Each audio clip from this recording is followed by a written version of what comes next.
Okay, good morning, guys. Please advise your classmates now, your fellow trainees to come in. We will start in a minute, okay?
Okay, let's now start our day.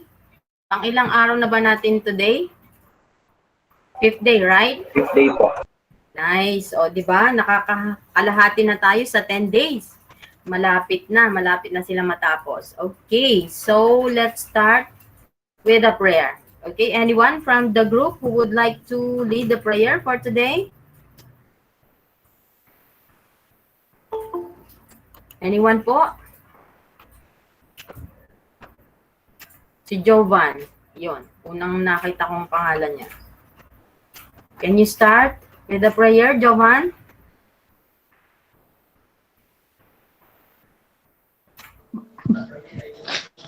Ma'am, pwede po ba na? Nasa CR po kasi ako. Okay, it's fine. What about Daniel? Yes, ma'am. Okay, go ahead, anak. Lord, thank you for this day that you gave us strength and time to attend our school immersion with SECAP-SWDA, and please give us strength and focus on our study for today and guide us as we learn our training. We thank you and please guide us in our way. Amen. Amen. Okay, thank you, Daniel. And to start with, also, let's have our basic e-training protocols, okay? Number 1, please mute your microphones in joining the e-training or meeting, okay? Number 2, turn your videos on during the entire training or meeting. But to save bandwidth, this may be optional, okay? Number 3, do not interrupt the speaker while presenting. If you have questions, type it in the chat box and it will be addressed appropriately, okay? Number 4, always be professional and courteous. This is an educational training event, so we are expecting you to present yourself nicely with your background, your appearance, your attitude, tone of voice, and others. Okay. Number 5, for focus participation, avoid unnecessary sidebars and comments. There's a time for comments and feedback. Number 6, getting disconnected to the e-training or meeting, go back to the Google Classroom and click the meeting link to come back or doon sa GC natin. Okay? And then number 7, accomplish tasks required by the trainers and be sure to follow deadlines on when to submit them. Okay, for this particular guideline, medyo maraming nagtatanong sa ating GC doon sa task for the EIM or Electrical Installation and Maintenance. Okay, Sir Jonathan had given instruction, the EIM, to provide a design, to develop a design. That is particularly for the EIM students. So, additional task yon sa kanila. Yun yung binabanggit ni Sir kahapon sa kanyang discussion at sa kanyang talk. Okay? So, the process flow that is required of you here at our virtual training center at SECAP or the Google Classroom applies to all tracks and strands, okay? To all specialization rather, okay? So, lahat kayo ay gagawa ng process flow. So, nandyan na sa ating Google Classroom yung instruction, okay? So, yung EIM natin, meron silang dalawang output, okay? So, yun yung, ano nga yung isa? It's a design, okay? So, yung ang nagbigay ng instruction pertaining to that is Sir Jonathan Profeta doon sa kanilang GC. So, maliwanag na po ba yon? Yes, ma'am. Okay, salamat po. And then number 8, accomplish daily narratives. Ito, medyo madami ding nagtatanong pertaining to this. Guys, etong daily narratives are just parang your diary, ganon. Kung ano yung natutunan mo in that particular day, kung ano yung mga process, kung ano yung mga learnings that you had, ano ba tawag that you had that day. Ito yung ilalagay ninyo sa daily narrative. And then later on, yun yung ika-copy paste ninyo doon sa gagawin ninyong daily narrative report, okay? Work immersion narrative report. That is very different. Kagaya nung in-explain natin doon sa ating pre-deployment orientation, you already have, I had already streamed or posted in your particular Google Classroom section, Google Classrooms, yung template ng ating work immersion narrative report or work immersion from home kasi hindi naman siya face-to-face, okay? So, yun yung template na susundan natin, okay? And one of the parts ng ating work immersion narrative report are your daily narrative of experiences. Nandun yun may part yun doon sa ating report na gagawin, narrative report na gagawin, okay? So, kapag ginawa nyo na siya at the end of your training, ika-copy-paste nyo na lang ito, yung daily narratives ninyo. Hindi na kayo mahirapang babalik pa. Yun yung ina-explain namin na almost every day na sinasabi natin ito. Please take note of what are being discussed here para hindi tayo din paulit-ulit. Okay? Lalo na anak pag if you chat me, minsan hindi ko talaga nasasagot on time. There are delays kasi sobrang dami nyo, di ba? We have around 1,000, more than 1,000 students.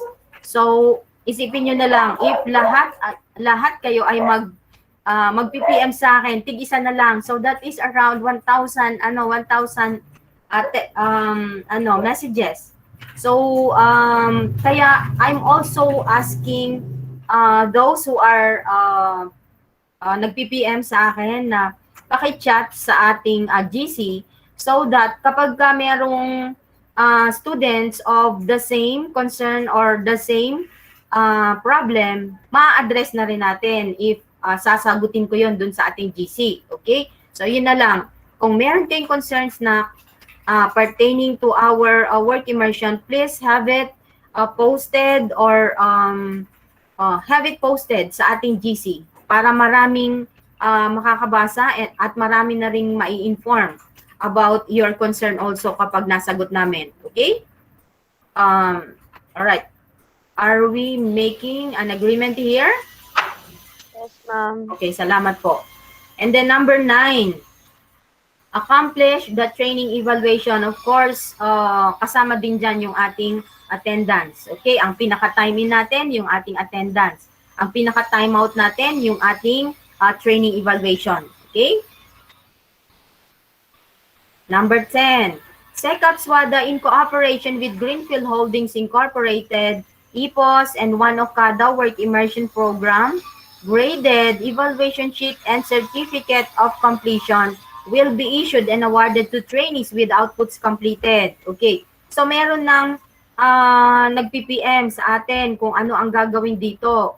Kasi anong ilalagay doon sa certificate. It's good na inuumpisahan nyo na yung inyong narrative report. Okay? Pero doon sa mga details, sa mga parts na wala pa kayong po pwedeng ilagay, leave it blank muna. Kagaya nitong certificate of completion. We cannot provide it to you yet. Kasi hindi pa kayo tapos sa inyong work immersion. Okay? We will only provide you with this, yung certificate, ayan. Diba, ano ang sinasabi po dito? Kailan namin po pwedeng ibigay yung evaluation sheet na graded at saka yung certificate of completion? When the outputs are completed, ma'am. Yes, if your outputs are all completed na. So, ibig sabihin, that would be at the end of your training. Okay? Huwag tayong paulit-ulit, anak. Okay?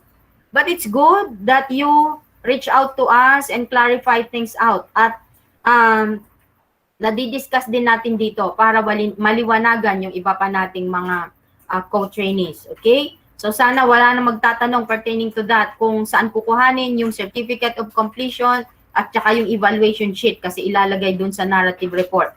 Okay? We will provide you with those at the end of your training. Ipo-post na rin sa ating ano ba tawag nito, sa ating Google Classroom or the SECAP-SWDA Virtual Training Center. Okay? So, yun yung ating agreement. Are we all clear now? Yes, ma'am. Yes, ma'am. Okay po. So, salamat everyone. And we are done with that. Yes. I'll stop this. Okay po. Okay, someone's coming in. Okay, and to discuss to us a talk about shielded metal arc welding. Ladies and gentlemen, we are privileged to have here with us very competent small specialization teacher at the senior high school department of Tanzan National Trade School, a multi-awarded teacher in the field of research and presentation as well. He had been a trainer on various talks doon sa ating mga previous batches in the senior high school work immersion, particularly for the Humes. Isipin niyo na lang, TVL teacher si sir.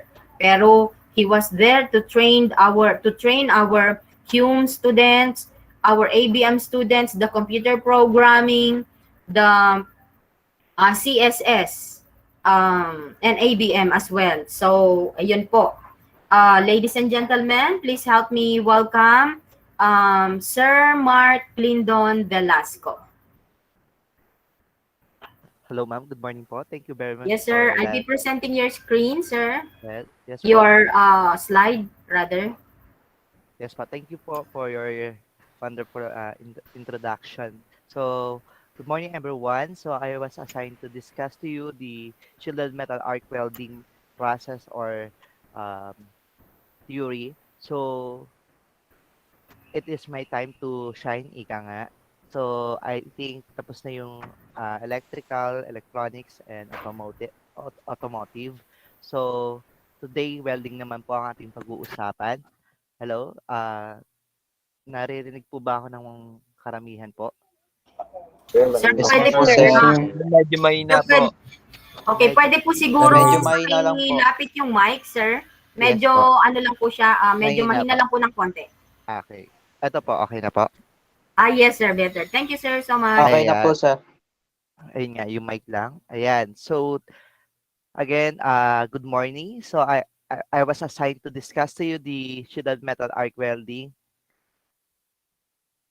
Ayan. So, before we proceed to our formal discussion, I just want to ask you, uh, what comes first in your mind kapag naririnig yung welding? Anyone?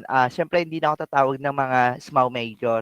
So, tatawag ako ng mga isang electrical, isang automotive, and isang electronics. So, anyone from any representative from electronics or mechatronics? Sir, pagdikitin yung dalawang, sir, Yes, bakal. Miss. Yan. Thank you so much, Mr. Ricardo. Pag sabi daw welding, pagdidikit ng dalawang pirasong bakal. Tama naman yon. Anyone from electrical? Anyone? Sino yung electrical dito? Medyo mahihain ng mga electrical major. So anyone who pwede po magpresenta si Jason, ayan, si Jason, ano kaya? Anong major ni Jason? Hello? Kalimon po. Sorry. Yes, Jason Kalimon. Dalawa pa lang Jason dito. Oo. Ismail. So, sa kabilang section. Si Jason di pa ni, sorry, itong letter P yung apelido. Putol kasi sa akin eh. Paningbatan po. Electronics din po yan, sir. Ano po? Mechatronics. Mechatronics. So, anyone, from electrical. Sino ba yung electrical dito? Or automotive? Hello? Nandiyan pa ba kayo? Baka na nakakaidlip na kayo. Yes, Daniel. Anong major mo, Daniel? Kabes? Automotive, sir. Automotive. So, tatanungin kita, ano yung unang pumapasok sa isip mo kapag narinig mo yung salitang welding? Paggamit po ng 220 volts po para magdikit po ng dalawang bakal. Okay, paggamit ng 220 volts, medyo mga technical na yung sinasabi nyo, mga process. When it comes naman sa trabaho, sa field, ano masasabi nyo sa welding? Anyone? Jovan? Hello? Yes, Bricks. Baka gusto mo sumagat, Bricks. Sir, pagdating po sa trabaho, sir, parang siya. Kasi po yung welding po, 'di ba, sir, in demand po siya ngayon na trabaho. Yeah. So, in demand, sabi nga naman, not only in local, but also in abroad. So, tama naman yung mga Abroad, sinabi sir. nyo. Ayan, tama naman yung mga sinabi nyo, mga una na pumapasok sa isip nyo kapag naririnig nyo yung welding. So, actually, welding is there are different types of welding. So mamaya, pero for today, ang di-discuss lang natin isang type which is yung SMAW. So to proceed, I'm going to present you the following topics na i-discuss natin for today. So first, of course, the safety, SMAW basics, and equipment setup. Next po.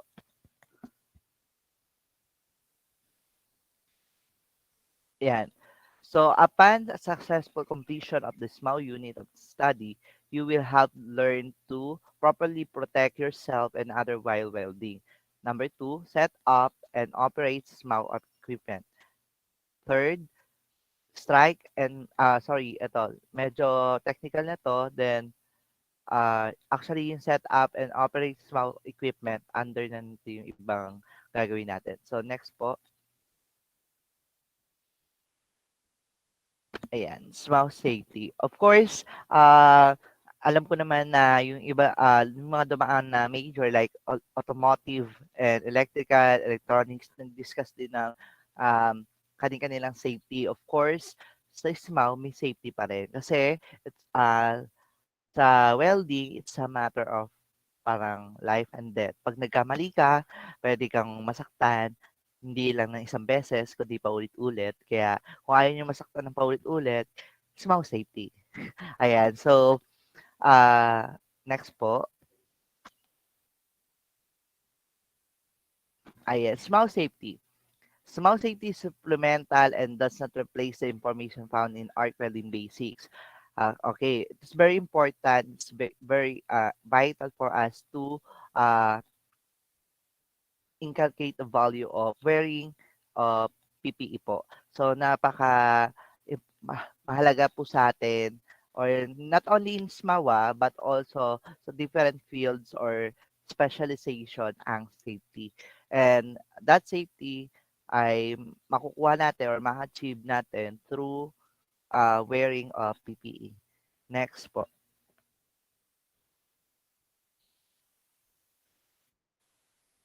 Ayan. Sa welding po, ito po yung mga medyo ah, hazardous things or substance na pwede nating ah, makuha or ma-experience. So first is fumes and gases. Ayan, sabi nga dito, fumes and gases can be dangerous. Okay, yung nakikita nyo pong usok, hindi lang po siya smoke. Kasi pag sinabi mong smoke, ito yung nakikita natin kapag nagsindi tayo ng apoy at nagsiga tayo, smoke yon, di ba? So parang etong fumes medyo ah kumbaga medyo kung yung usok na nakikita natin sa siga ay masama na sa ating kalusugan, yung fumes mas masama, parang gano'n, parang mas pinalalang pollution, ayan. So nakikita naman natin kapag nagwe-welding tayo or kung nakakapansin kayo na nagwe-welding sa tapat nyo or sa mga shop o sa mga talyer, makikita nyo naman yung usok na napoproduce ng welding process. And that usok is what we call fumes.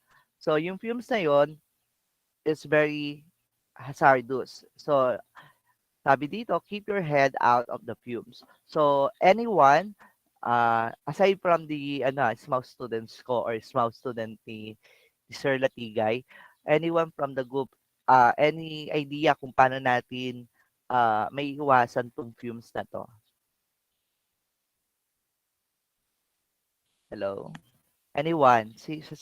Sa tingin nyo, paano natin may iwasan tong fumes na to? Ano kaya kailangan natin gamitin? Welding helmet, sir. Okay, welding helmet. Anyone? Yes, Daniel. Mark Daniel. Welding helmet, sir. Welding helmet. How about Jovan? Jovan, what is your answer? By wearing proper PPE Okay, equipments po. tama naman. By wearing of PPE. And that your answers are correct naman. But the specific PPE we need is a face mask or respiratory mask. Yung nakikita nyo na parang nilalagay natin ngayon kasi due to pandemic, di ba? We are wearing a face mask. So, yun yung simpleng PPE na pwede natin suotin to avoid fumes. Pero sa mga company, sa mga malalaking company, ang ginagamit nila is respiratory mask. Yung parang ginagamit sa mga laboratory. So, yun. So, and sa tulong ng mask or face mask, we can avoid fumes. Use enough ventilation, exhaust at the arc or both to keep fumes and gases from your breathing zone and the general area. So, meaning to say, it's very important na yung ventilation or well ventilated yung ating lugar na pagwe-weldingan. Hindi dapat tayo nasa-suffocate, especially dito sa yung mga nagwe-welding na malalaking tangke. Nakikita niyo ba yung diba, sino nakakita sa inyo nung ano, ah, sasakyan ng gasolina, yung malaki, 'di ba round ano yon, parang malaking round na pipe, something like Yes. that, Yes, 'di sir. ba? So wini-welding yon. So ibig sabihin isa lang yung bago yung lagyan ng gasolina, bago ano, wini-welding yon. Ayan, medyo may interruption kasi may naiya. Kasama talaga yun sa ating training. Ayun, so by the way, dun yung truck na yon or yung lalagyanan ng gasolina na yon, bago yung lagyan ng gasolina, wini-welding yon, di ba?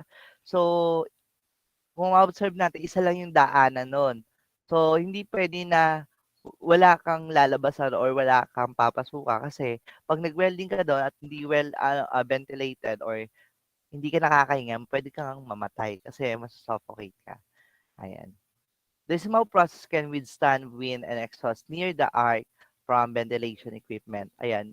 So, sabi ko nga, the area must be well ventilated. Next, electric shocks. Of course, ito, isa pa yon. Aside sa electronics and electrical, syempre sa automotive meron din ang welding. Since ang welding machine kailangan ng electricity to operate, electric shock ay nandiyan pa rin. Sabi nga, electric shock can kill. So, ayun. So, we have to, we should be aware kung uh, sa paggamit ng electricity. Kasi pwede tayong makuryente, di ba? At hindi biro ang makuryente. It can cause death. Okay. So, anyone, sige, sa smaw, tingnan ko nga, baka naman nakakalimot na yung mga smaw ko. Tata, Lester, um, what PPE Sir? ano yung kailangan ng PPE para maiwasan ng electric shock? Ayan, Ano sir? Cover all. cover all. Hmm. Anyone, just Roy. Welding Kurt. tab. Yes, Porte. Love, sir. Okay, exactly. Yung coverall, yes, it can protect our body, yung entire body, yung parang sinusuot natin sa damit. But, tandaan nyo, yung kamay natin, yung ginagamit natin to assemble, to operate. So, kailangan protektado yung kamay natin kasi ito yung unang dadampi sa lahat ng gamit. So, sa bakal man yan or sa wire, ang kamay natin ang gagamitin natin. So, in order to protect ourselves from electric shock, we need to use welding gloves. Yan. Next is arc race. Ito naman yung hindi common sa mga ibang specialization like electronics and electrical and automotive. Meron kaming arc race. Ano daw po yung arc race? Anyone from the group sa welding para may ano naman tayo interaction para alam din ng kapwa grade 12 students natin from IA kung ano ba yung arc race. Who can explain? Plus 10. What is an arc race? Sir, Yes, Jana. ito po yung lumalabas kapag nagsa-strike ka na po ng welding. Yung ano po yan, yung light na lumalabas. Okay, very good, Jana. So, thank you so much, Jana. So, tama yung sinabi ni Jana. Ito yung nakikita natin kapag nagdikit na si electrode or yung welding rod doon sa base metal, pag nag-strike na po kami. Doon para sa mga hindi pa aware kung anong tawag doon, minsan tinatawag na natin kislap. Yung kumikislap, yun po yung arc race. So, yung arc race na yun, yun po yung isa sa mga nakakasama sa amin, mga welder. So, uh, fun fact, so akala ng iba, kaya namamaga ang mata ng mga welder ay dahil sa fumes. Hindi po yun totoo. Namamaga po ang mata ng welder, ito ay dahil sa arc race. Kasi po yung arc rays natin ay may ano po, radiation. And that radiation ay hindi kaya ng ating paningin. So that's why namumula yung mata natin kasi kapag hindi tayo gumagamit ng tamang PPE sa ating mga mata, then nagwe-welding lang tayo by our naked eyes. So mamamaga po siya. Yung usok, yes, masakit sa mata yung usok kahit naman yung usok ng sigarilyo, usok ng sinisigaan sa sa inyong bakura, masakit na. Pero ang nakakapamaga na parang binubuhusan ng buhangin ng mata mo ay yung arc rays. Ganun pong kasakit yon para sa kaalaman ng ibang specialization. Para siyang binubuhusan ng buhangin. Imagine niyo yung mata nyo na nakadilat tapos binubuhusan ng buhangin. Ganun kasakit po yung arc rays. Yung dulot ng arc rays. So, naging red eye po siya. Hindi naman siya sore eyes. But na-irritates yung mata natin. Ayun. Anyone, any question regarding to my small safety po? Okay, let's proceed Sir, po sa yes po, yes question lady. po. May Yes nakikita po. po kung iba pong welder na shades lang po yung ginagamit. Safety po ba yun? Yeah. Yun. Okay, yung mga nakikita nating local welders, 'di ba? Ang tawagin pa nga nila is experienced welder. Talagang mga veterano na shades na lang ang ginagamit. Of course, it's not safe. Kasi, sabi nga dito, choose correct filter shade. Kasi may mga shade po tayo na glasses. That's why we need to use welding mask na nakikita natin po or automatic welding mask para po to protect our eyes po. Yung shades po na pamporma, yung shades na eyeglass, hindi po siya recommended at hindi po siya safe gamitin. Kaya kung mapapansin nyo na namumula pa rin ang mga mata nila at masakit pa rin, ito ay dahil sa arc rays. At hindi po to dahil sa usok. Yun lang. Salamat. Any question? Sir, meron pa po. Yeah. Um, yung, sir, kasi po si Papa po nag-welding po dito sa bahay. Then, Yeah. gumamit po siya ng electric fan para Electric. pumaas yung fumes po. Pwede po ba? Yun nga, sabi nga naman dito, the small process can withstand wind and exhaust near the arc from ventilation equipment. So, yung small process po, yung ginagamit natin process, kaya niyong mag-withstand. Ibig sabihin, okay lang sa kanya na may ventilation or electric fan to remove the fumes. Tama naman po yun. Kasi may ibang welding process na hindi pwede siyang expose sa labas. Katulad ng jitaw, jimaw, they are not allowed na gawin sa labas. Kaya sa mga company, nasa cubicle lang sila or welding booth, sila nagwe-welding, bawal sa labas. Kasi kapag nahanginan, nasisira yung welding. Ayan. Tama naman po yung ginawa ng tatay nyo. Thank you po, sir. Okay. Any question? Ayan. So, let's proceed to SMAW principle. Ito yung basic ng SMAW.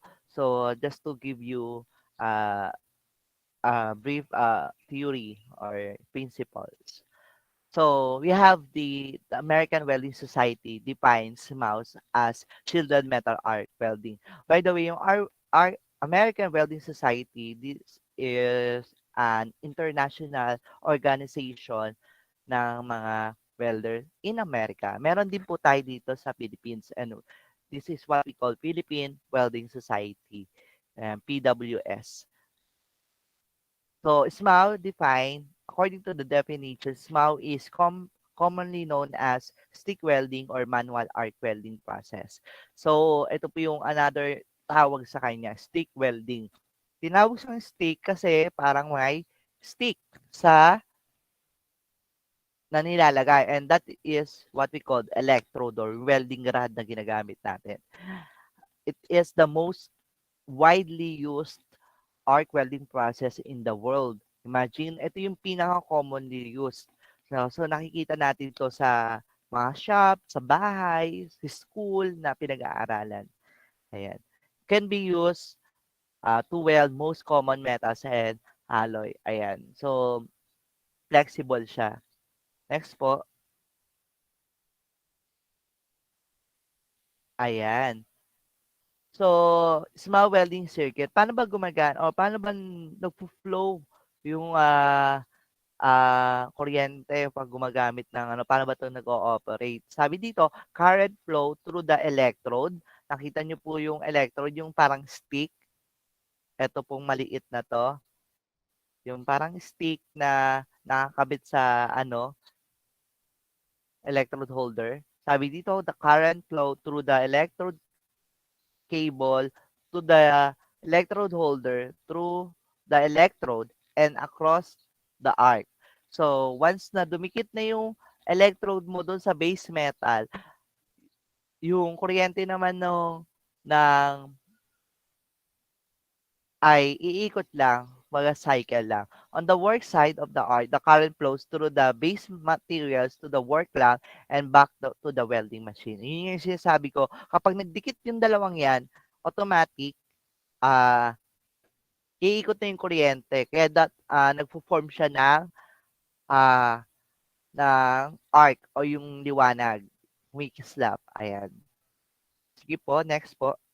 Ayan, let's take a little closer look at the small process. Ganyan po.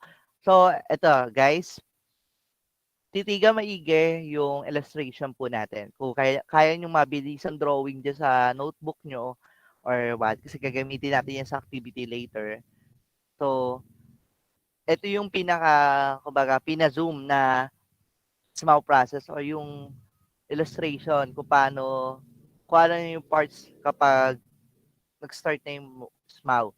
So, nakita niyo yung number 1, that is the electrode, yung welding rod. Kapag dumikit na yan, ayan, number 2, nagkakaroon ng arc, yung liwanag, yung kumikislap, yung masakit sa mata. Next, yung sa third part, yung nakikita yung uka or yung natutunaw, that's what we call weld paddle. When say weld paddle, mamaya, ito yung molten pool, yung parang nag-uuka, yung natutunaw na part. Then, yung number 4, yung sinasabi yung um, usok din, shielding gas yon, shielding gas. Mamaya, sasabihin ko din yung definition niya. Then, yung number 5, solidified weld metal, yung tumigas na. Then, yung pinaka-cover niya, number 6, ay tinatawag na slag. Ayan po. Na of course, kailangan natin ng base metal. Para doon po sa mga non-welding major, ang tawag po sa lahat ng bakal na ginagamit mo kapag welding yan, ang tawag po doon base metal. Those are metal to be welded. Lahat ng base metals are metals to be welded. Ayan. Next po. Ayan. Let's start with the electrode. Ayun, sinabi ko na nga, electrode, it is a consumable, it gets melted during the welding process. Again, when say consumables, ito yung nauubos sa materyales. So, kailangan mong palitan. So, sabi nga, it gets melted during the welding process. So, as you can see, may dalawang part yan. Yung gitnang part, yung metal part, that's what we call core rod. Yung next na part, yung parang pulbura niya, ang tawag niyan, flux coating. So, ang core rod, it carries the welding current and it becomes part of the weld. So, yung core rod, kaya dumadalo yung kuryente kasi may bakal yung gitna. No? Yung kumbaga sa lapis, pencil lead. Yung itim niya sa gitna, bakal yon. So, doon nagfo-flow yung kuryente. Then, yung flux coating po, ito yung pinaka-pulbura niya. So, ang purpose naman niya, it produces shielding gas, can provide additional filler, and form a slag. Yung slag po, mamaya, ito po yung tinitiktek, yung tinatanggal. Ayun, next po. The arc.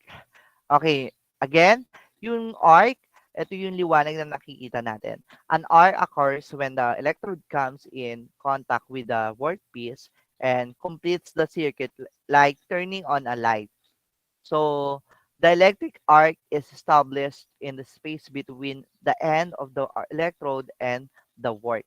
So again, kapag nagdikit na si electrode sa base metal, magfo-form ng arc. Naintindihan po? Ayan. The arc reaches temperature of 10,000 degree Fahrenheit which melt the electrode and base metal. And yun po, yung temperatura, kung gaano kainit yung welding process. 10,000 degree Fahrenheit just to melt the electrode. Next, weld paddle. Ayan, yung weld paddle, as you can see, class, ito yung molten pool. As the core rod and flux coating and work pieces heat up and melt, they form a pool of molten material called weld paddle. The weld paddle is what a welder watches and manipulates while welding. So, ito yung tinitigan ng welder kapag nagwe-welding na sila. Kasi pag tunaw na yung bakal, baka mabutas. So, diyan sila nagbe-base kung ibababad ba nila yung welding or hindi. Yung nauuka, yung napo-form na parang molten pool, ay tinatawag na weld paddle. Next po. Shielding gas. A shielding gas is formed when the flux coating melts. This protects the weld paddle from the atmosphere, preventing contamination during the welding state. So as you can see, ito yung gas na pumapalibot doon sa surface or sa paligid ng wine-welding mo. Ang purpose po ng shielding gas is to protect doon sa wine-welding mo. Imagine kung walang shielding gas, kapag direction binuguhan ng electric fan, mawawash out yung ano mo, mako-contaminate yung ginagawa nyo or parang papangit. Ayan. Next po, solidified weld metal. Before that, I just want to remind you, dapat tandaan nyo yung welding process. Ay yung small process natin from the electrode up to solidified weld metal. Again, it is as the molten weld paddle solidifies, it forms a joint or connection between two pieces of base metal. And that's what we call solidified weld metal. Once na napag-welding na kayo, makakita na kayo ng umbok na parang kaliskis buhaya, and that's what we call solidified weld metal. Next po. Ayan. The slag. Ito po yung sinasabi kong slag. Slag is a combination of flux coating and impurities from the base metal that float to the surface of the weld. Slag quickly solidifies to form a solid coating. Yung nakikita po natin tinitiktek during the welding process or welding procedure, after natin mag-welding, tinitiktik po yun ng mga welder, tinatanggal yung tumatalsik na ano. Yun po ang slag. Ayan po. Ayan, application activity muna tayo.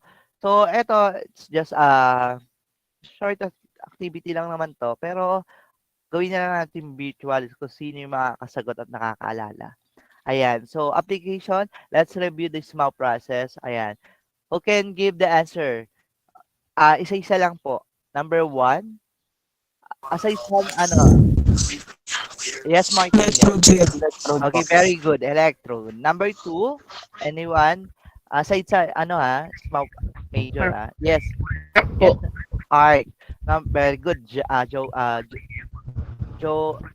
John Ian po. John Ian, sorry. John Ian, thank you. Next. Bix. Number 3. Weld paddle, sir. Weld paddle po. Yan, very good. Weld paddle. Next. Number 4. Ano po? Let's Ricardo. Ano po? Shielded gas po? Shielding gas. Ayan, tama naman. Almost right. Yes, anyone? Yes, Roy, nataas ka ng kamay. Number 5.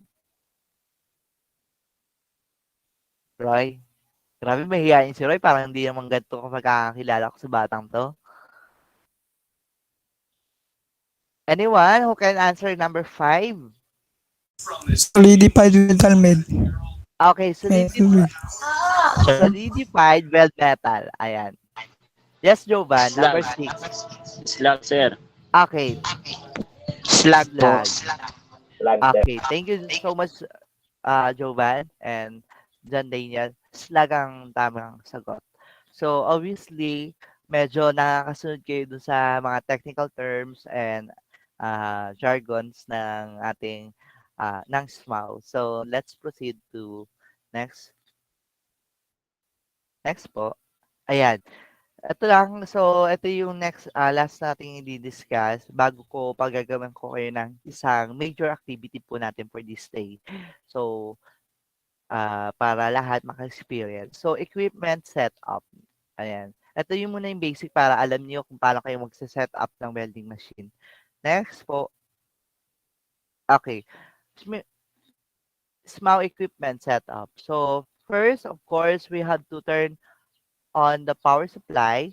So, kung nakasaksak siya or usually meron na po tayong mga portable welding machine na isasaksak na lang directly sa mga saksakan sa bahay or outlet. Ayan. So, pag naka-turn on naman yung mga breaker nyo, circuit breaker, automatic gagana na yon and switch on na lang natin. Next, connect work lamp. Yung work lamp po natin, meron po tayong dalawang cable na nakikita. Yung isang may electrode, yung isang may clamp. Yung may electrode, ang tawag dyan, electrode cable, yung kable. Yung kable naman na nakakabit sa lamesa, ang tawag dyan, return cable or return cable or uh, yun, return cable. So, next is select electrode. Yan. So, yung electrode, ilalagay natin sa electrode cable, ika-clamp lang po natin, then adjust output. So, kung isa-set up po natin, may mga digital welding machine na naman po tayo, isa-set up muna kung gaano kalakas at gaano kahina yung isa amperahe na kailangan nyo. Sa pagsiset up po ng amperahe na gagamitin, ito ay depende sa gagamitin yung bakal or sa welding yung bakal or sa electrode na gagamitin. Kapag yung electrode mo ay manipis, or maliit yung diameter, then you have to decrease your amperage setting. Or kapag yung mataas, makapal naman yung bakal mo, of course, you have to increase your welding current. Then, insert electrode, ayan, into electrode holder. So, simple lang po, para ka nag-assemble lang din ng mga welding accessories ng typical na welding accessories sa isang welding machine. Madali lang naman po yan. And of course, you can watch naman mga videos on tutorials. So you can watch my YouTube channel, of course. So to understand or to learn more about SMAW process po. Ayan. So that will be the last topic po, Ma'am Cres, Dr. Canubas po, for this session. And for the final output and activity, ito lang po, nakalimutan ko na pong ilagay po din sa PowerPoint ko. But bago pala po ibigay itong activity ko po, I just want to ask kung sino pa po ang mayroong mga clarification, questions, additions, ayan, information sa gusto nyong malaman. Anyone? Okay, baka nagtatanong, baka nagwa-wonder kayo, paano po ginagawa ang isang barko? Gusto nyo bang malaman? Yes, Hello? sir.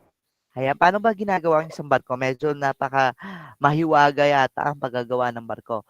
Sabi nila, meron daw po sumisisid sa ilalim ng dagat. Sino naniniwala? Paki-raise your hand. Naniniwala. May naniniwala na may nagwe-welding sa ilalim ng dagat. Meron, sir. Kaya, meron. Oo nga. Sabi nga nila meron. Hindi po to isang alamat. Meron po nagwe-welding sa ilalim ng dagat. And kaso, hindi po SMAW process ang gamit nila. Ang gamit po nila is submerged arc welding process. Submerged. SAW. Hindi SMAW. SAW. SAW. Submerged submerge. Kaya submerge sa ilalim na sumisisid. So, yun po yung ginagamit na welding process po nila kapag ano. Pero, eto, may pero, hindi lahat ng parts ng barko o yung ilalim ng parts ng barko ay ginagawa sa ilalim ng dagat. May mga ginagamit, ang ginagawa na lang po ng process na yun, ng mga welder ng submerged arc welding ay yung mga repair sa ilalim. Kunwari may mga konting leak or may mga kailangang i-full weld, doon nila we-weldingin pag nandun na yung barko. Pero karamihan po ng parts ng barko ay wine-welding sa lupa, hindi sa ilalim ng dagat. Nagets po? Kapag may mga konting repair lang or yung mga kailangan i-full weld, ayun. Kasi hindi naman, kahit wala namang papayag na tao magwe-welding na 8 hours sa ilalim ng ng ano, 'di ba, ng tubig kasi hindi naman tayo mga isda. Okay. Ay, Ayan. Sir Lyndon, Yes po. I'm attentively listening. Yes. Pwede pang Apo. paki-share po sa chat box yung iyong YouTube channel, sir. Ay, sure po. Opo, Opo. para Opo. siguro if we have time, panoorin po natin yung iba pang mga videos mo, sir. Paki-subscribe sa di ba? Mag-subscribe Yes po, na di ba? syempre. Sige po, thank you po. Wait lang po. Opo, palagay na lang po sa chat box, sir. Thank you.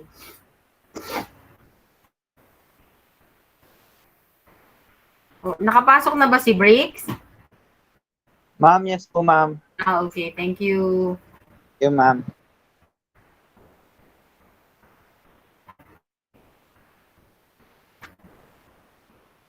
Wait lang po, hanapin ko lang po yung link ng Okay, YouTube sir, it's channel. fine.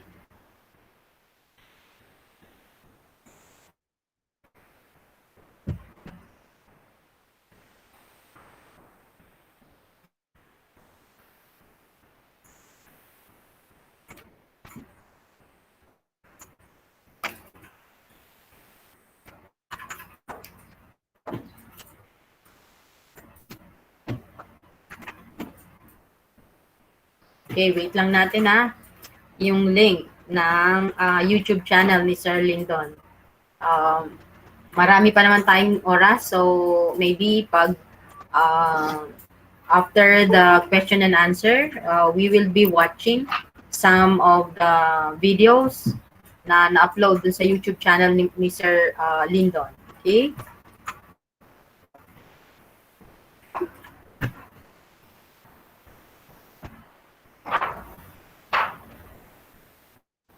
Hello po, ma'am.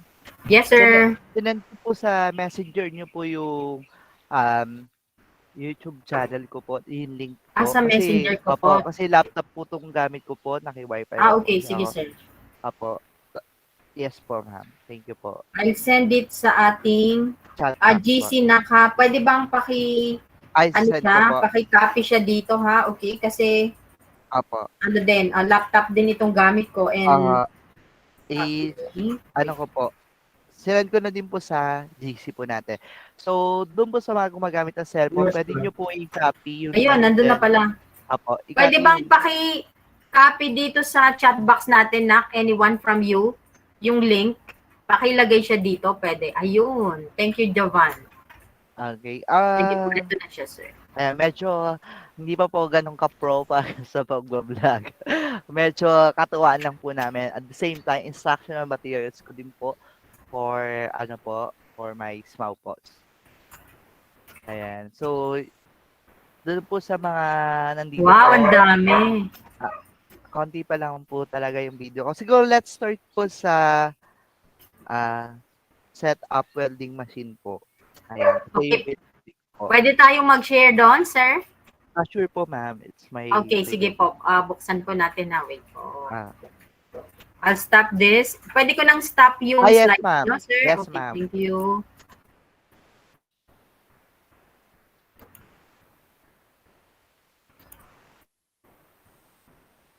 Team Bakal pala ang pangalan ng YouTube channel po. ni sir. Ayan po. Team Kabakal po.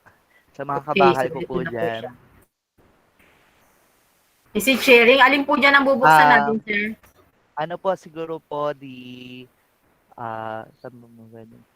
set up, how to set up welding po.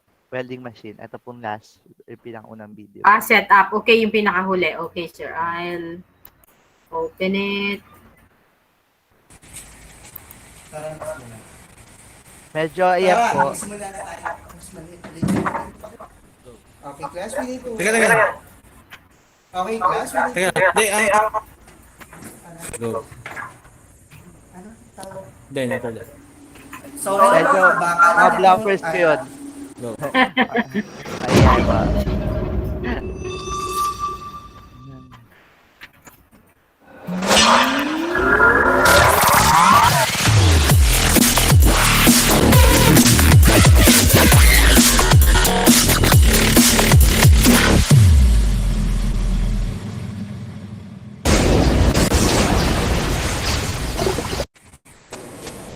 What's up mga kabahan? Once again, nandito na naman tayo upang pag-aralan ang mga next topic natin about sa welding. So, handa na ba kayo mga kabahan? So, ngayong araw na to, syempre, ituturo natin kung paano ba mag-set up ng welding machine. So, ready na ba kayo mga kabahan? Tara, magsimula na tayo.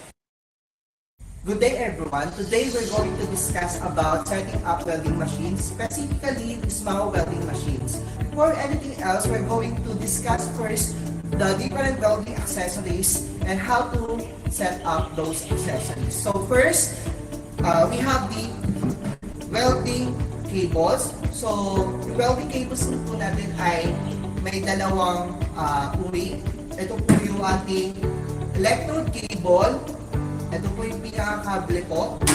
And ito naman po yung ating return cable.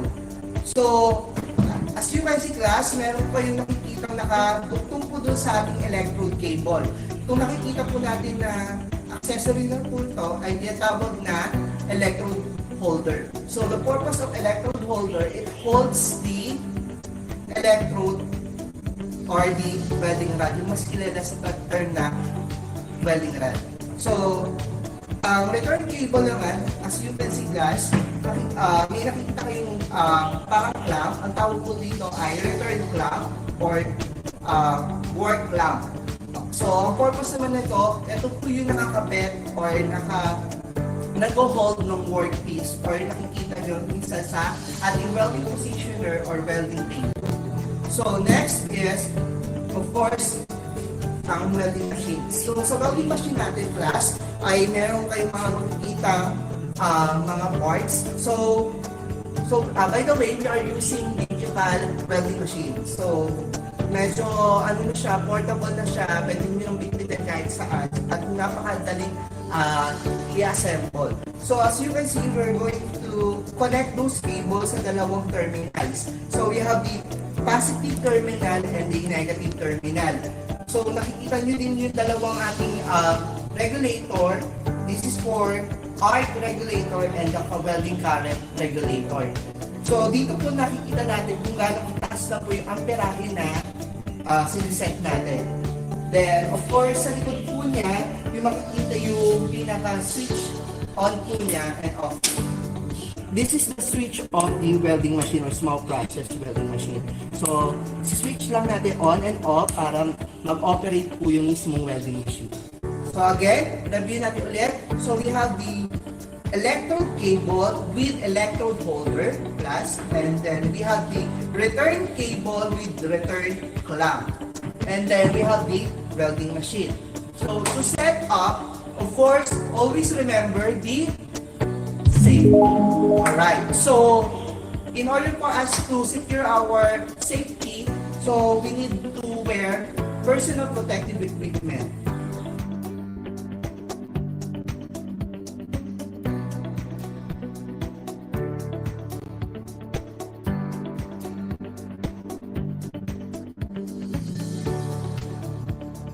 Okay, class? So we need to wear our personal protective equipment in order for us to secure our safety. So what are those PPE? So we need to wear our safety shoes, our gloves to avoid electric shock, and our coverall or welding apron, as well as our goggles. So that's it. So pwede tayo mag-proceed to our next activity, which is how to set up welding machine. So, class, the first thing we need to do is to connect the two cables, the electric cable and the return cable. So, again, we need to connect or attach the electric cable to the positive. Okay, we're going to connect the electric cable to the positive terminal of the welding machine. Alright, just like this. Then after that, we're going to connect return cable to the negative terminal of the welding machine. Then we're going to connect the return cable or the return clock to the welding positioner or any welding table. Then after that, we're going to connect it to the power source.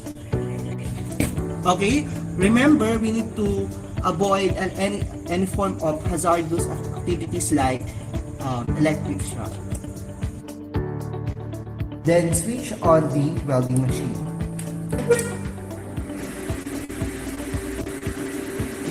As you can see class, nandito na po yung ating digital numbers. So, ito pong digital numbers po natin ang magde-determine ng lakas or taas ng amperahe at baba ng amperahe natin. So, para ma-adjust natin yung lakas at hina ng amperahe, ito lang po ating gagalawin, yung ating welding current.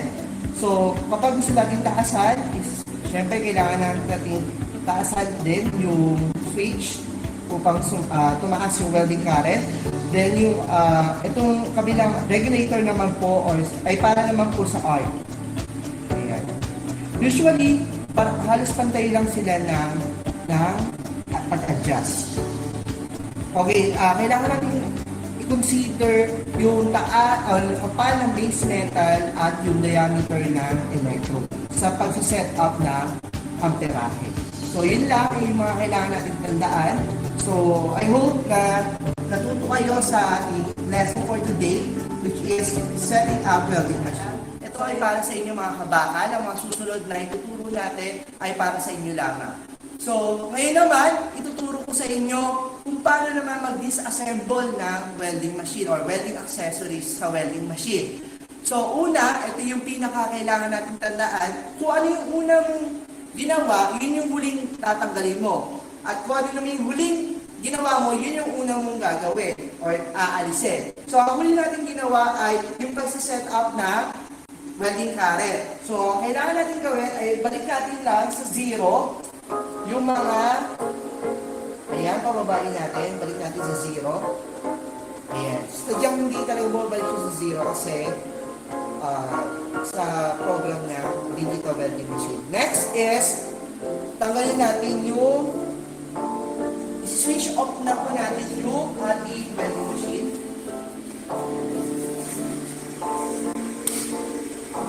Ayan. Okay, hintayin natin mamatay yung makina sa loob ng machine. So, narinig nyo na wala nang umuugong or patay na, totally off na yung ating welding machine. Ngayon naman ay tatanggalin natin yung dalawang cables. So, sa pagtanggal ng dalawang cables natin, wala namang arrangement kung sino yung mauna, kung si negative ba, or si positive, or si return cable ba, or si electrode cable. So, alin man doon sa dalawang cables na yun, yung ating aalisin. So, inuna ko na si electrode cable. Ayan. So, make sure class, ito ha, paunawa. Kapag enlist natin si welding cables, make sure na i-aayos natin yung pagtanggal nito at syempre yung pag-aayos ng kable. Hindi natin ito kung paano na lang natin ibabalanda kung saan-saan. Huwag po natin gawin yun. Next, yung ating ayan, return cable. Ganun din, kung ano yung ginawa natin sa electric cable, kung paano natin inayos yung cable, ganun din sa return cable. Then, syempre, yung ating machine, make sure naka-flag off yung ating welding machine sa mismong power source. So, make sure yung ating cable sa welding machine ay tinanggal niya sa mismong power source para hindi maiwasan natin yung short circuit at yung pag-overheat ng ating welding machine. And syempre for the safety of everyone. Ayan. Go. Okay. Syempre kung meron naman kayong mga life insurance katulad ng St. Peter, True Life, Sun Life, okay lang naman kuryente kayo. Pero biro lang yan syempre. Kahit million pa yan. Biro lang yan. It's better to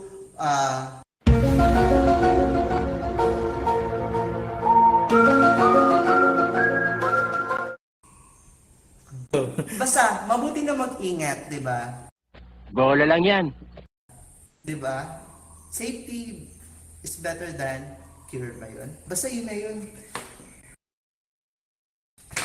So ayun na nga, maraming salamat po sa mga kabakal natin dyan at mga sumusubaybay at nanonood ng ating YouTube tutorial or YouTube lesson about SMAP. So sa mga susunod na video, I hope na manonood pa rin kayo at ang tabayanan nyo. Maraming salamat. At syempre, para naman doon sa mga bago nating viewers, don't forget to subscribe and like our videos para naman continue ang pagsubaybay nyo sa mga susunod na lessons and tutorial natin about this map. Maraming salamat mga kabakal.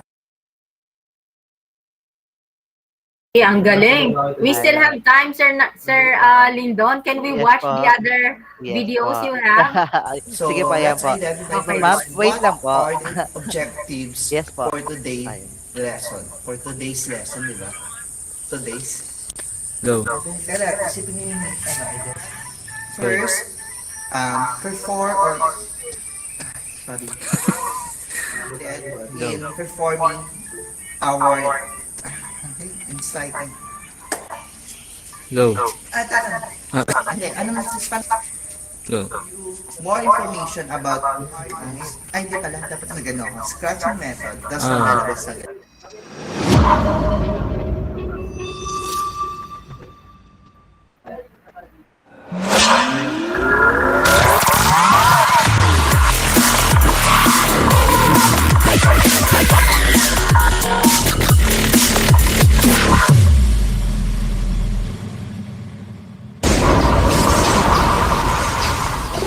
Good day everyone, welcome to my channel. So today I'll be discussing about methods of striking an art. So before that, let's discuss first our objectives. The main objectives of our study are first, identify the methods of striking an art. Second, prepare all the materials needed in striking an art. And last, observe safety precautions in welding. Okay class, today papakita ko or i-discuss natin yung mga materials needed and equipment needed in this topic. So first, I'm going to discuss the materials needed. Today we're going to use electrode with 3.2 millimeter diameter or 1 inch diameter electrode. So ito po yun, electrode. So yung mga local welder po ang tawag nila dito ay welding rod. But sa book, sa mga textbook or any modules, ang ginagamit na term is electrode. Next, so we're going to use, of course, set of PPE. So we have the earmuffs, welding mask, gloves or welding gloves, safety shoes, and leather apron or cover apron. We also need, of course, our welding machine with welding accessories. Para bigyan pa kayo ng isang malinaw na discussion, pwede niyong balikan yung mga previous topic natin o videos na in-upload ko sa YouTube. So, about sa PPE and then sa pagsiset up ng welding machine. Ayos ba yun? Okay. After this presentation of materials and equipment needed for striking an art, I'm going to discuss the two methods of striking an art. So we have scratching method and tapping method. So what are those methods? So let's start with scratching method. Now the question is, what is scratching method? Scratching method, it is done by scratching the electrode to the base metal just like scratching a match. So para ka lang nagkikis-kis na or nagsisindi ng palito. While tapping method is done by moving the electrode downward, so just like topping the base metal. So, ayos ba yun mga kabakal? Okay mga kabakal, before we proceed to our performance task, of course, we need to wear our PPE. So, handa na ba kayo mga kabakal? So, class, as you can see, I'm ready na because of I'm already wearing my PPE. So, as well as the welding machine is already set up. So, I am now ready to perform scratching method and tapping method. Okay, before we proceed sa actual performance natin class, I'm going to discuss the motions of your hand while you are doing your scratching and tapping method. So, as I said a while ago, scratching method is like scratching a match. So, kung na-imagine niyo yung sarili nyo na nagsisindi ng palito sa posporo nyo, so just ganun din ang scratching method. So, yung motion ng kamay nyo, from, kung kayo ay right-handed, from left to right. So, just like this. And, of course, don't forget to wear your welding mask kapag meron na po tayong electricity or meron tayong power na ginagamit. So, next is tapping method. So, tapping method, on the other hand, is like, is moving your electrode downward and tapping the base metal.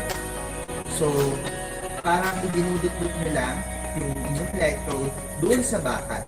Now, the question is, para saan to? What is the importance of striking or scratching and tapping method? So, class, the importance of these methods is to preheat your electrode so that para makapag-deposit kayo ng stringer beads na maayos. Always remember na yung ating electrode ay nasa normal temperature. So, kung nasa normal temperature siya, kailangan niya i-preheat. So, that's why nag-scratch tayo at nag-tap tayo ng electrode to preheat the electrode. So, may mga instances din na meron tayong mga nagagamit na electrode na basa or since kailangan natin siyang gamitin dahil wala na tayong choice, pinipreheat niya, pwede pa naman gamitin yun by preheating the electrode.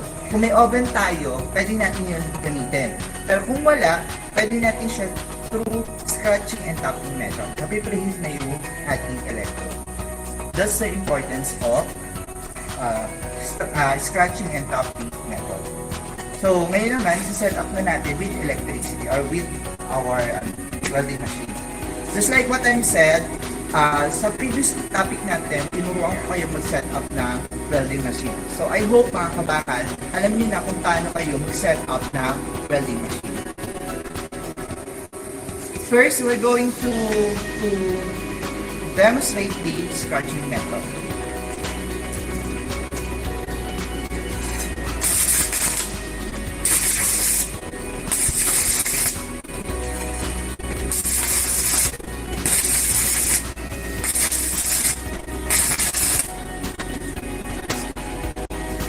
Then, next is the tapping method.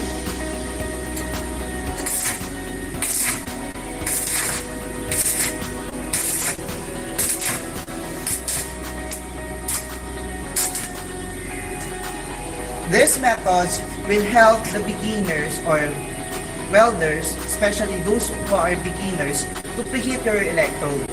And then, at the same time, hindi kayo mahirapan mag-start ng arc. Ayos ba yun? Scratching method. It is done by scratching the electrode to the base metal like scratching a match. As the electrode scratches the base metal, an arc will be formed. It is simplest method for most beginners. While tapping method, it is done by moving the electrode downward until it just touches the base metal. Then bringing the electrode up slightly to form an arc with the same distances to the diameter of the electrode.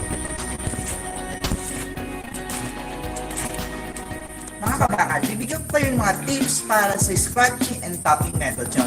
Lalo-lalo na sa mga susubok pa lang ngayon sa welding. Ano nga ba yung mga dapat natin tandaan? Siyempre, katulad ng sinabi ko kanina, kailangan natin ang safety. Dapat natin sinisecure yun. So, we need to wear our PPE. Siyempre, yung pagsuot natin ng PPE, ito yung mag-prevent sa atin ng mga minor and major injuries. So, katulad na lang ng electric shock, since gumagamit tayo yung welding machine at kumukuha to o gumagawa to ng malakas na voltahe ng kuryente, kung tayo ay naka-gloves, hindi tayo makakuryente. At the same time, yung arc na nang-perform niya, na tumatalsik-talsik, kung tayo ay naka-gloves, hindi tayo masasaktan. Depende nga lang kung sanay ka nang masaktan.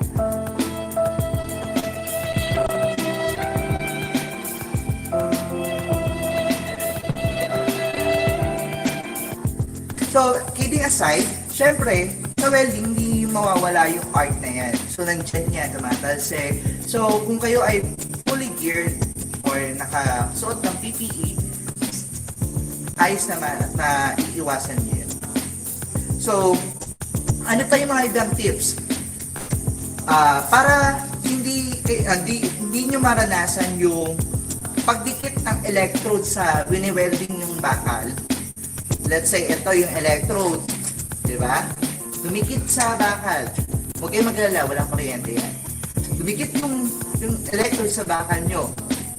So, huwag kayo matataranta na tanggalin to. So, ang kailangan nyo lang gawin is to sway your hands left and right. So, sa right and left side nyo. So, until na matanggal yung electrode. Kasi hindi makaiiwasan na minsan nadidikit yung electrode nyo. So, that's the reason why kung bakit tayo nag-scratch and tapping method. Para mabawasan yung pagdikit na electrode nyo dun sa base metal or dun sa mismong welding, sa wini-welding nyo. So, mga kabakal, ano pa? So, kung nakikita nyo na damage na yung dulo ng inyong electrode, huwag nyo yung tangkain gamitin pa. Kasi kahit anong scratching and tapping method nyo dyan, kung wala na yung pinaka-flux coating niya, ayan, yung buwabalot bago yung bakal, kung wala na yung flux coating niya at damage na yung electrode nyo, mahihirapan na kayo niya mag-strike or very impossible na mag-form na part. Kasi kailangan yung flux coating to form a slab or form an arc. Okay? So, do not use a damaged electrode. Ano pa? Mga tips.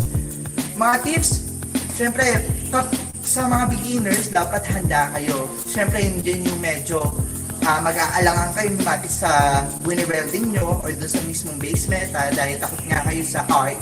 So, kailangan buo din yung loob nyo. Hindi ito basta, marunong ako, malakas yung loob ko. Hindi lang yung patungkol doon. So, dapat may self-discipline at the same time, may preparedness or ready kayo mismo ng araw na yun or mismong oras na yun. Ano naman ang gagawin kung natalsikan kayo ng arc or napaso kayo? Siyempre, aside sa pag-iyak, pero hindi nyo na pwedeng gawin yun dahil malalaki na tayo at kinaya mo nga yung breakup nyo ng girlfriend nyo.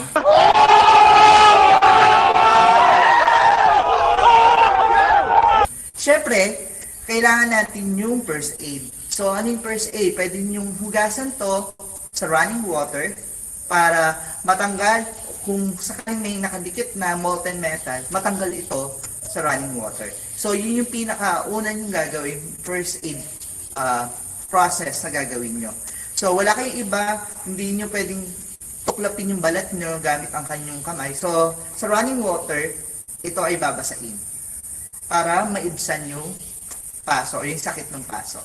So, ayun na nga mga kabakal. Maraming salamat sa mga sumusubaybay at nanonood ng aming videos. At doon naman sa mga bagong nanonood o bagong viewers namin, don't forget to click the like and subscribe button para maabangan nyo pa at makita nyo pa ang mga susunod naming videos para sa atin at sa mga kabakal. Muli, maraming salamat.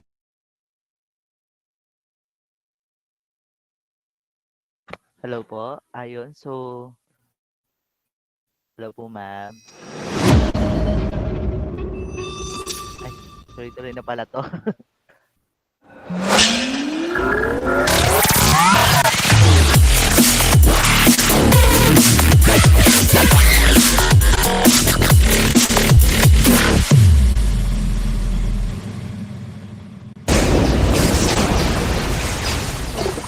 Good day everyone. Today I'll be discussing about stringer beads in flat positions as well as the materials and the procedure on how to deposit stringer beads in flat position. But before that, let's discuss first the objectives.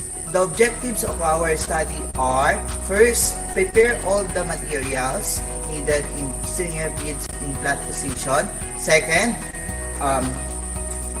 demonstrate stringer beads in flat position. And last, observe safety precaution in welding process. Before we proceed to our actual performance, let's discuss first the materials. First, we're going to use E6013 electrode with a diameter of 3.2 mm and a mild steel plate with 6 inches length, 4 inches width, and with a thickness of 3 8. And then we're going to proceed the tools needed and equipment needed for stringer beads in flat position. We're going to use a chipping hammer, steel brush. Of course, we also need bench vise for preparation of base metal and the positioner or welding positioner. And then also we're going to use our PPE or personal protective equipment. So, and of course, for the equipment, we're going to use a welding machine. Okay, the first procedure is to prepare all the materials, tools, and equipment needed in stringer bead in flat position. As you can see, class, we already prepared the materials and the tools needed for this performance. Second is set up the welding machine. I'm going to discuss the procedures on how to deposit stringer beads in flat position. First procedure is to prepare everything, to prepare the tools, materials, and equipment needed in this performance. And don't forget to wear your personal protective equipment. The second procedure is to set up the welding machine. Set up all the welding accessories and then proceed to setting up the welding current or ampere set. Set the welding current to between 90 to 120. For today, we're going to use 100.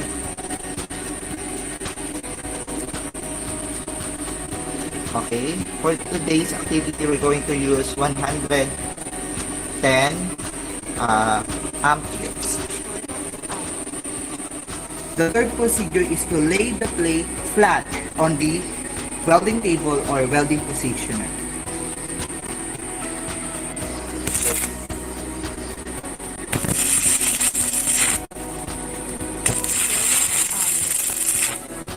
The next procedure is strike an arc on the first line of the plate. But before that, you must do the scratching and topping method. Next procedure is when the arc is established, position the electrode at 75-degree travel angle and 90-degree work angle. Next, continue welding until you reach the end of the line.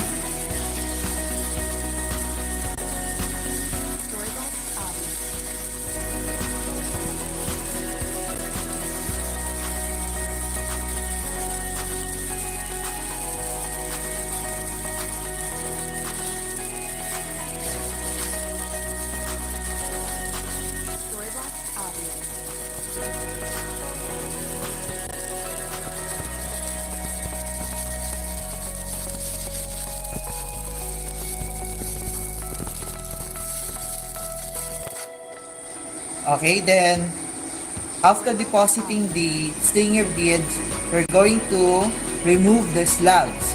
In removing the slugs, always remember that you should wear your safety goggles. And then, after wearing your PPE or your safety goggles, use a chipping hammer to remove the slugs and as well as the steel brush.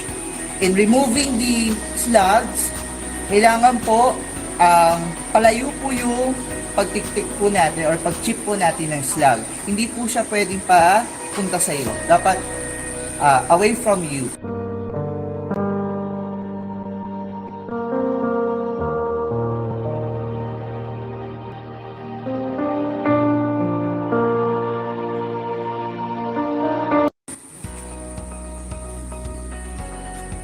Clean the weld using chipping hammer and steel brush. Use goggles when chipping and the direction of chipping should be away from you.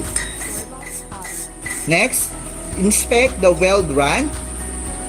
And then last is finish all the laid out lines.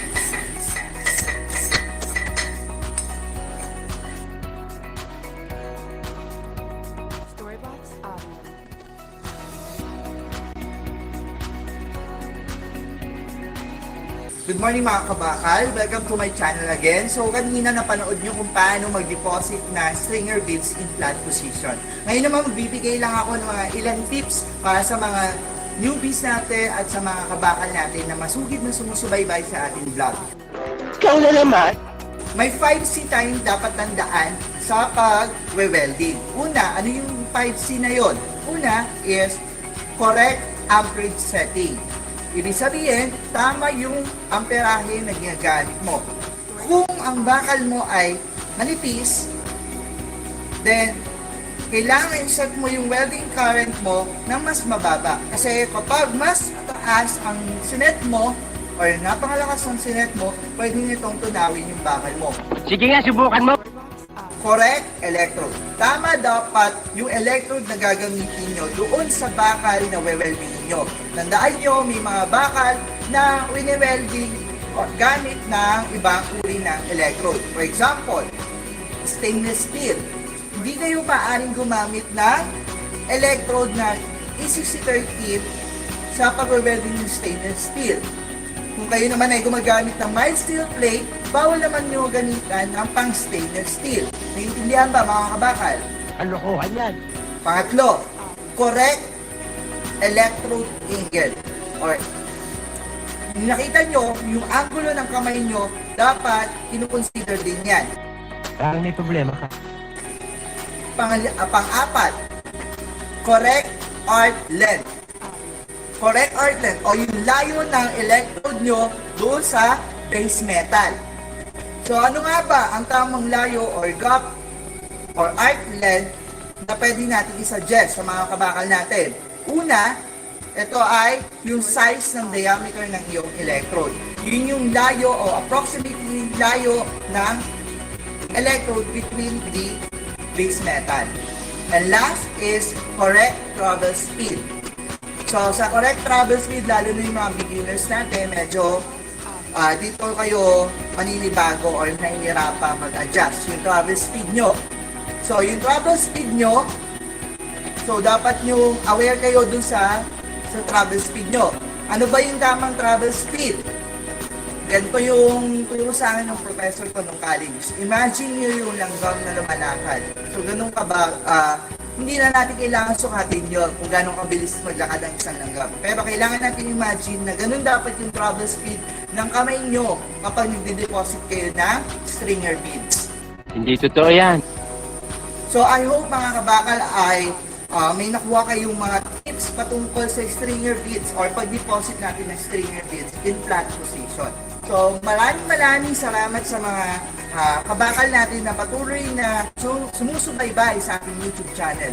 I hope na marami pa tayong videos na magawa at mapanood nyo upang kayo matuto sa ating welding tutorial. At para naman dun sa mga bagong viewers natin, kung gusto nyo pang makita yung mga susunod nating mga video, don't forget to click the subscribe button and pakilike na din po yung mga videos po namin. Muli, maraming salamat.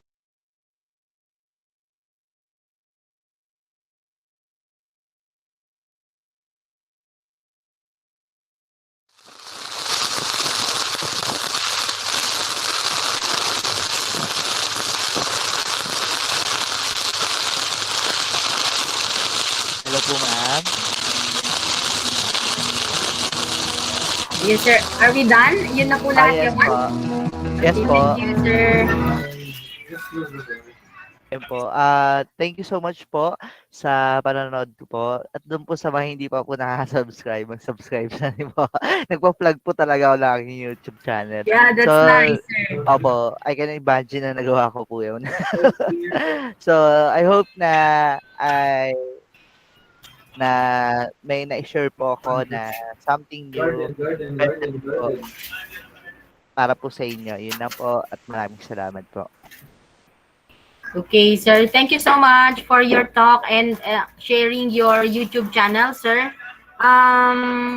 We would like to open the event for question and answer kung merong for clarifications ang ating mga trainees for today. Yes po, any questions and clarifications Si Jan- about... Yes, sir. Si John Narvin Manalo has raised his hand. Yes, Manalo, you're raising your hand. John Darvin Manalo. O, si Daniel, nag-raise din po ng hands. And Jovan. Sir, ano po pwede pong gawin, sir, pag ano po? Baka po, na-accidente nyo lang po na nakita po yung arc po. Ano po pwedeng maganda gawin, sir? Okay, kapag mag-strike kayo ng arc at mag-welding nga po kayo, you have to, you must talaga wear welding mask. Yung welding mask po yung sinusot sa mukha para po maiwasan po natin yung pananakit ng ating mga mata because of the arc rays po. So, dahil nga po tinataas natin yung welding mask natin, dapat nakaalala yung ating kamay. Once na binabaan mo yung electrode mo at idadaitin mo na or ilalapit mo na doon sa base metal, naka-ready na dapat yung welding mask mo to cover your eyes. So, para hindi kayo mahuli. Kasi once na nahuli ka ng arc, magpa-blackout yan automatic kasi sobrang liwanag ng welding. So, hindi kayang i-resist ng ating mga mata. So, ang tendency, magpa-blackout yan. So, matataranta ka yan. Lalo na yung mga beginner na kapag nag-welding. So, I know na alam to ng mga dati kong SMAW na ngayon grade 12 na. So, lalo na yung nagsisimula sila, medyo struggle sila. At talagang yung iba dyan namula talaga ang mga mata. Kasi nga, medyo makukulit. Ayan. Thank you. Any question po? Nasagot ko ba, Mr. Daniel, yung concern regarding sa ARC?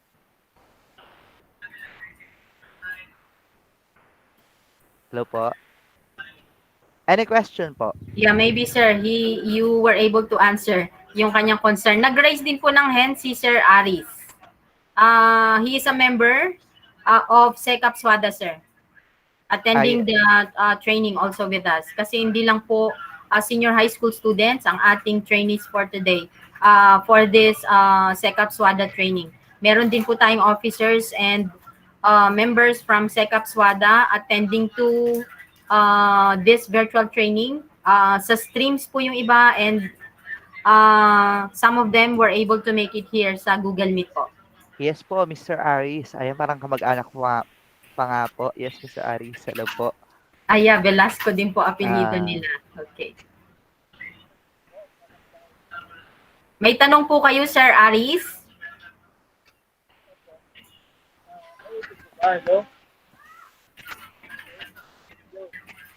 Hello po. Medyo mahina po yung ano niyo po, sounds.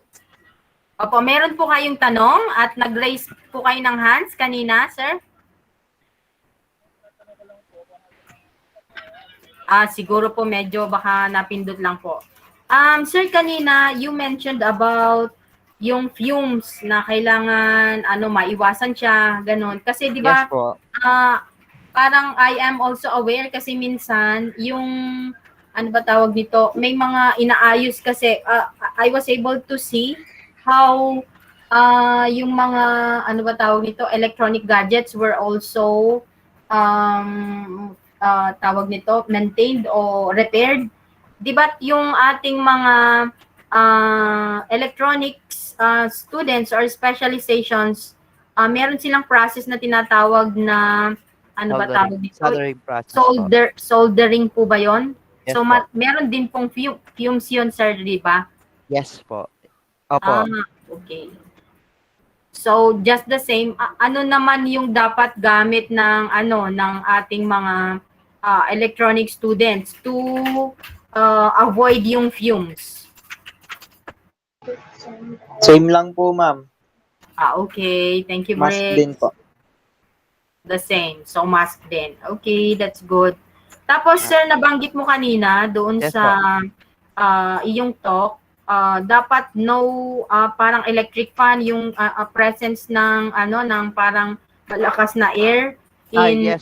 welding, tawag nito, working area, ganon. So, Actually, ma'am, sa small process, it is required to have a ventilated area. Pero po, yung pagtatapat po ng electric fan is just another way or ano okay. lang to make the area well ventilated. Pero dapat po may mga exhaust fan po na nakadikit sa isang welding booth to remove the fumes. Pero po, itong small process po kasi natin, ano po siya flexible. Kaya kahit sa labas ka ng talyer or sa loob ng classroom, pwede po siya. Hindi po siya sensitive sa hangin ng ating kapaligiran o kahit yung sa hangin na ginagamit ng binubuga ng electric fan. So, Okay. hindi katulad ng ibang welding process, medyo sensitive po talaga sila sa hangin. May ibang welding process din po kasi yon. Ibang now. Ayun. Okay, sir. Thank you for that. Ibig ba sabihin nun, sir, hindi po pwedeng mag-welding inside an air-conditioned room, ganon? Technically speaking, bawal po sa air-conditioned room. Kasi po, since when say air-conditioned room, naka-confine. So, kulob siya. So, ang tendency nun, yung fumes lang niya ay na-stuck sa loob ng isang kwarto, then it can cause suffocation Okay, of a sir. person. Yes po. Noted. Okay, thank you, sir. And then, you also mentioned about the adjustment of the welding current, sir. Yes po. Ibig sabihin ba nun, for specific thickness of metal, ay merong applicable na welding current, amount ng welding current o level? Ganun ba yon? Yes po. At it depends upon the electrode also kung ano po yung diameter na gamit yung electrode, kung makapal po ba or 3.2, may mga sukat po kasi yan. So, nakadepende po yan. But the good thing is, meron po tayong applications na small application or welding application app. Ay, yung app po na sa cellphone na magde-determine kung anong gaano kalakas na amperahe ang pwede yung gamitin sa isang electrode po. Pwede i-download nada-download na po yan. Kasi kaysa naman, dala nyo po yung libro. Yeah. Meron na po tayong application. Nice. Grabe, no? Accessible na lahat ng information ngayon sa app, through app, sir. I thank you so much po for that information, sir. Baka dun sa ating mga trainees, meron din po kayong mga katanungan or clarifications pertaining to the talk of Sir Lyndon about welding. Please air them now. Okay? Hello po. Ay, Hello? sige po, Sir Aris. Opo, go ahead po. May audio na po? May audio na? Opo, Clear meron po. po. Itatanong ko lang po kay Sir Lyndon kung ano ay yung pinaka-advisable na welding machine sa ngayon. Kasi meron pong lumalabas na inverter welding machine at yung pinaka-transformer welding machine. Kung ano po ang pinaka-advantage doon sa dalawa. Okay, sir, when it comes po sa brand or sa mga welding machine na pwede po natin gamitin, pwede po tayong gumamit. Kung titignan po natin talaga yung quality na ginagamit international na welding machine, pwede po tayong bumili ng brand na Miller. Yung Miller po talaga ginagamit po yun sa mga TESDA training center. May mga nakikita po. Kaso nga lang medyo pricey Then, yung inverter, pwede po siya yata yung AC/DC, yung mga meron na po tayong mga portable welding machine na pwedeng AC/DC, convert na po siya sa AC/DC na po. So, pwede po natin i gamitin po yun or bilhin. Pero yung suggested brand name po is Miller. Ang ganda po talaga yan. Or Lincoln po, yung red, yung welding machine. Yun po. Okay po. Salamat po. Thank you po. Any clarification po, questions po regarding to my topic po?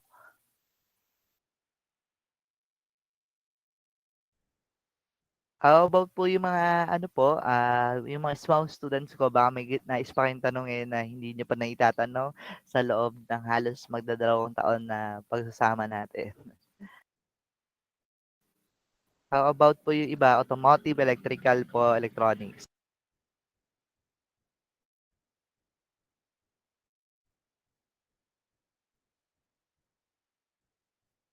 Ma'am, I think wala na po ata silang tatanong. Ano po ba yan? Sir, I think so. Yes po. Okay, so with that, we would like to thank again Sir Mark Lindon Yes. for the very informational talk he had with us today pertaining to shielded metal arc welding. So, baka meron pa kayong mga concerns dyan, anak, pertaining to your work immersion from home. Yes. Dun sa mga reports, sa mga documents that you are supposed to accomplish, please open it here, air it here para dun sa mga ibang students natin or trainees natin who will be having the same concern ay maa-address na din. Okay? Ma'am, excuse po. Yes, Ryan. Go ahead. Ma'am, yun sa list po ng buong section, wala pong link na pwedeng pag-browsan. List ng buong section. Are you referring to the profile na? Yun sa name po, yung sa lahat ng estudyante, kunwari buong SMAW A, SMAW B. Yeah, so that is student's profile. Apo, ma'am. You are referring to the student's profile. Ganito ang gagawin doon na pwedeng i-stream nyo na lang. Di ba nasa loob kayo ng Google Classroom? So if you have done it as a section, kapag natapos nyo na siya as buong section, syempre please coordinate with your advisor para dun sa pagkakasunod-sunod ng inyong mga classmates. And then, pag na-fill up nyo na lahat ng details and informations on it, i-stream nyo na lang and attach it as a file. Okay? Pwedeng isa na lang ang gumawa sa inyo nun. Ma'am, wala pong pag-attach yan. Wala pong lagayan. Meron po, ano po, i-stream nga. So, sika, i-demonstrate ko dito, anak. Okay? Wait lang. Sige po, ma'am. Anong section mo na? Pupuntahan natin yon. SMAW B po. SMAW B po. Okay, wait lang ha. Bubuksan ko lang dito.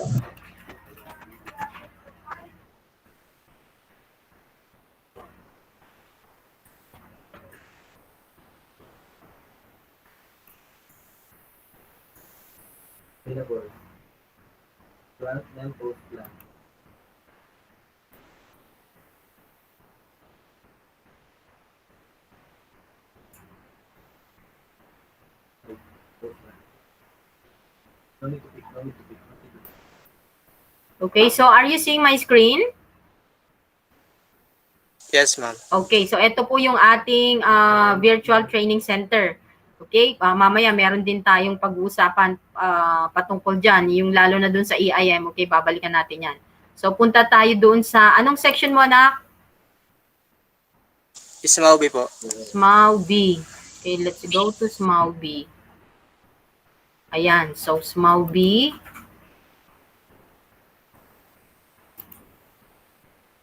Si Ryan ay from SMAW B. Okay. So, eto siya. 'Di ba? You were given instruction. Nandito yun eh. Ito, di ba? Ito yon. Good day. Please accomplish the student profile for the whole class. Names should be listed based on the class master list of students from your class advisor. So, dapat makipag-coordinate kayo sa inyong class advisor. Sino ang class advisor ng SMAUB? Si Sir Mark Latigay po. Okay. Sige, anak. So, si Sir Mark.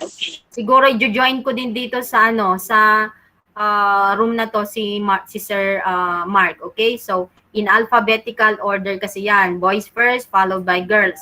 This form is editable, assigned to the whole class. Pero pwedeng ang gawin nyo lang dito, anak, i-ano ninyo na lang, i-download, and then, doon na lang kayo mag-edit. Okay? Kasi, minsan parang nagpapatong-patong siya kapag madami ang gumagamit. Okay? So, every student can edit their own information and details.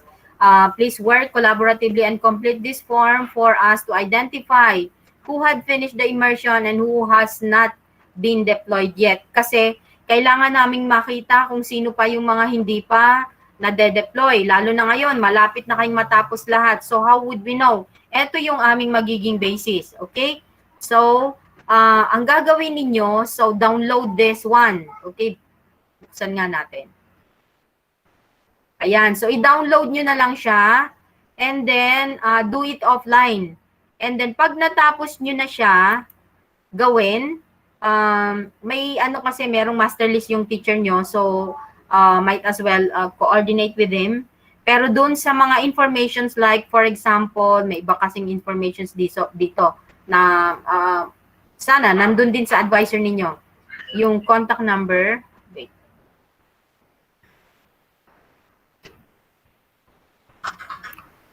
Okay, puntahan natin. I-ano na lang. Okay, so eto po, may complete address, contact number of student, name of parent or guardian, contact number of student or guardian. Tapos, dito sa checklist na, actually pinag-usapan na natin to. Diniscuss na natin to on how to do this during your pre-deployment orientation, right? So, i-check nyo lang kung nagawa nyo na yung checklist and then, halimbawa, ang number 1 sa list ninyo ay letter A. Usually yan, di ba? Yung family name. Okay? And then yung resume, check lang yon. And then yung parental consent, check. Pag nagawa nyo na. If you have the medical certificate, check also. Pero kung wala at may mga transferee, it's fine. Huwag nang kumana pa at magpa-konsulta pa. Okay? And if you were able to pay the insurance, check it also. Kaya lang yung ating insurance ay expired na rin. Because nabayaran natin yon. We were able to remit your insurance last December 2019. So, nag-expire siya ng December 2020. Kasi, supposed to be, you were to be deployed for the face-to-face last summer. Kaya lang, hindi nga po nangyari. At eto na ang ginagawa nating work immersion ngayon, yung online. Okay? So, ayan lang yung gagawin. So, download, and then edit the form, and then after that, teka, balikan natin. Balik tayo doon.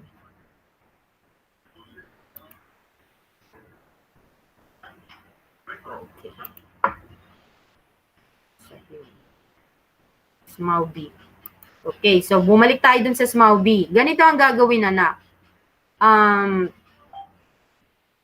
So, sino ba ang gagawa sa inyo nito sa klase nyo? Ikaw na rin ba?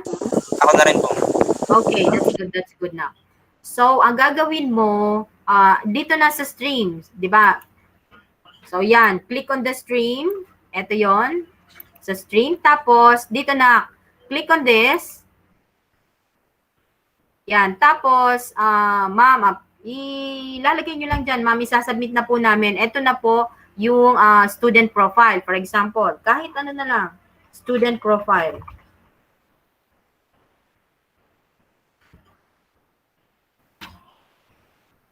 Diyan mo lang ng caption.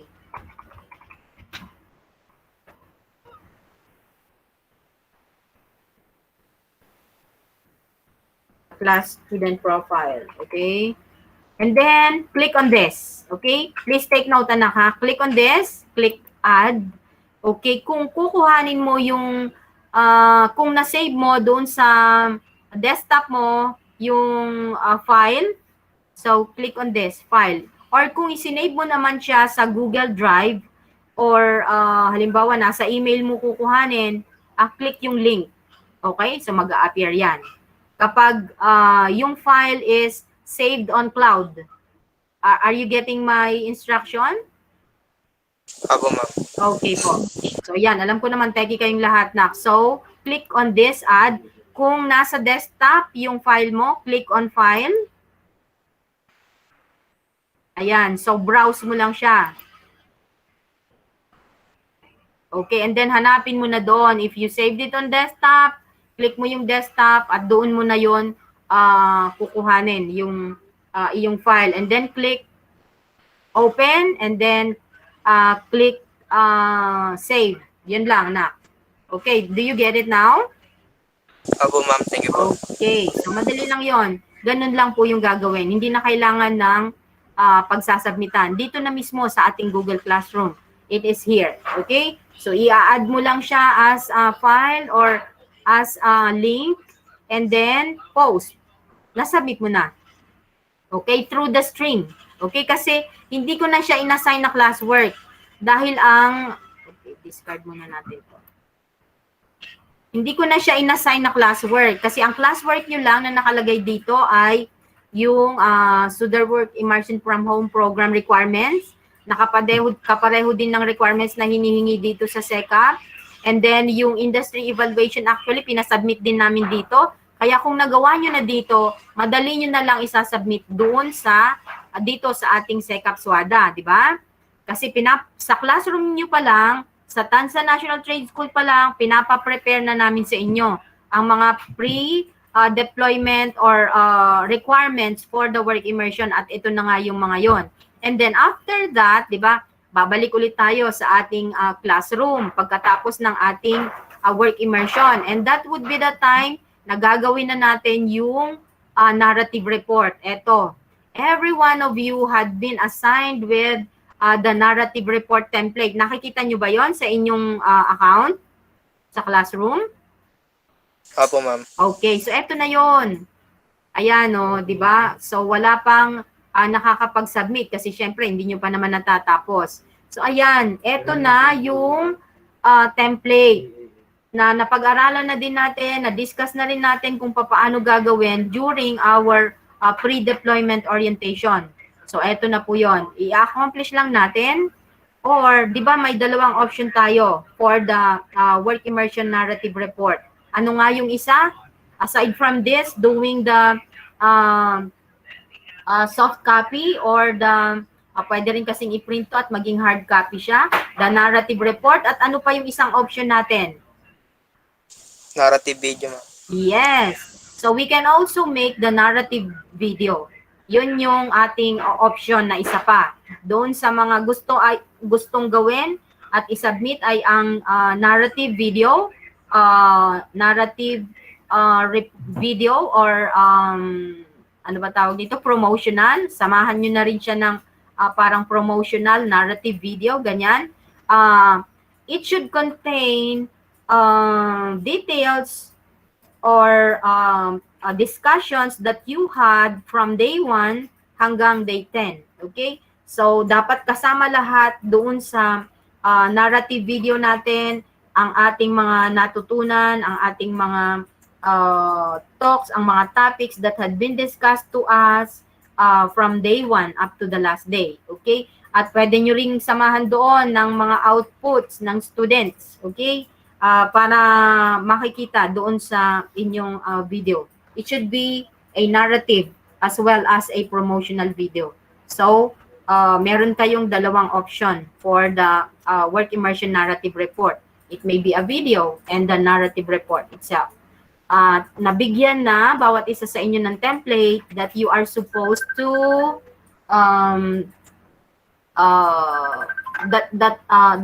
that will serve as your guide. Okay? So, teka lang. And then, so yun po yung gagawin natin, the written narrative report or the video. And then, Doon naman sa ating narrative video na, do we still have time? 5 minutes na lang. Maybe we will have it in the next days. Yung sample ng video narrative, okay? Or narrative video or the promotional video. Ipapakita namin sa inyo. I'll be sharing it to you. Okay? Paki-remind lang din ako if we have time sa mga susunod pang araw. Kasi meron po tayong nagre-range ng 15 minutes, meron pong 20 minutes. It depends kung paano nyo gagawin. Pero kung pwede sana, a maximum of siguro mga 25 minutes. Pwede na yon, 20 to 25 minutes ang maximum natin sa video. Okay, so alright. Do we make an agreement? Hello guys, are you still there? Yes, ma'am. Yes, po. Yes, ma'am. Okay po, salamat. So, meron pa po ba tayong mga katanungan?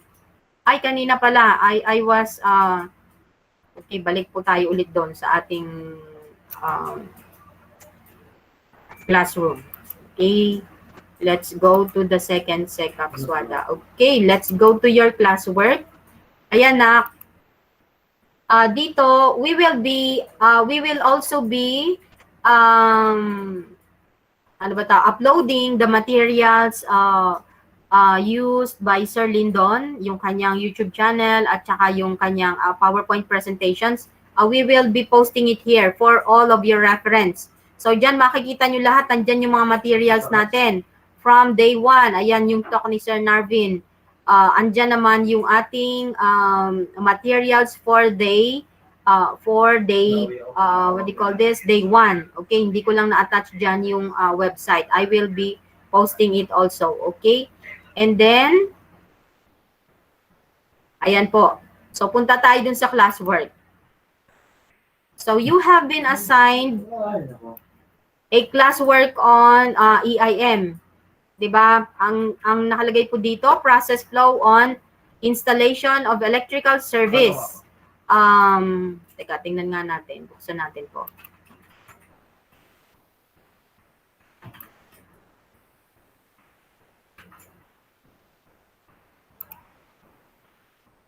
Re-edit na lang natin para mabuksan natin. Okay. Okay, so sabi dyan, developing process flow on installation of electrical service entrance with standard electrical protection for light and grounding. So yan kasi yung ipinakita sa atin ni Sir Jonathan about na ang gumawa pa ay ang ating mga previous EIM students. So ang instruction dito, develop your own version of a process flow on installation of electrical service entrance with a standard electrical protection for light and grounding. Yun nga, pwede nating maging reference yung video that had been uploaded. So, merong mga may concern sa inyo na meron kasing binigay na instruction si Sir Jonathan pertaining to drawing a design. Ano ba, kasi hindi kasi ako kasama dun sa GC NUNAC sa EIM, so I do not know about that. Pero, pwede bang pakishare dito kung anong sinabi ni Sir Jonathan? Bricks? Are you still here, Bricks? Or anyone from EIM, please? Ay, hindi pala EIM si Bricks. Mechatronics ba si Bricks? Yeah, Mecha pala. Oh, so no one's here. Maybe, I presume. Kasi kukunti na lang tayo. Siguro na-busy yung iba. So, I would like to clarify it with you now, guys. Particularly, yung ating mga other specializations, the automotive, the mechatronics, SMAW. How do you want it? Mas gusto nyo ba yung drawing, yung design, or yung just the process flow? Alin ang mas madali sa inyo? Anyone? Jana, maybe? Ma'am, Yes. kung ano na lang po yung okay. What do you prefer, anak? For the task? Process flow po. Ano po? Process flow po. Okay, so process flow, Jana goes for process flow. What about Paulo? Nakita ko parang meron kang gusto sabihin. Drawing na lang, ma'am. Ano po? Drawing po. Process flow din? Drawing po. Ano po? Drawing. Drawing. Opo. Okay, ganun na lang.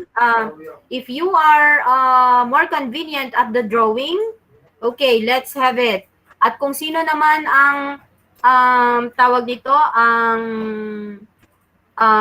comfortable or convenient sa inyo based on your gadgets and resources will be the process flow. Go for the process flow, okay? I-modify na lang natin, i-modify na lang namin yung instruction doon sa ating Google Classroom, okay? Sa inyong, what do you call this? Classwork. O sige, i-ano na lang natin. I-or na lang natin, okay? Or, make a design. On, ano nga ba yon? Design ng ano yun na yung pinagagawa ni Sir Jonathan? Extension po. Ano po? Ano po? Extension cord, ma'am. Electrical box ba o ano yon? Extension cord po yung nasa drawing, ma'am. Extension cord. Ido-drawing lang yung extension cord, ganun ba yon? Opo, ma'am. Yung design daw po, sarili po. Design of extension cord. Extension cord. Make a design on electrical extension cord, yun ba yon? Opo, ma'am. Okay, sige.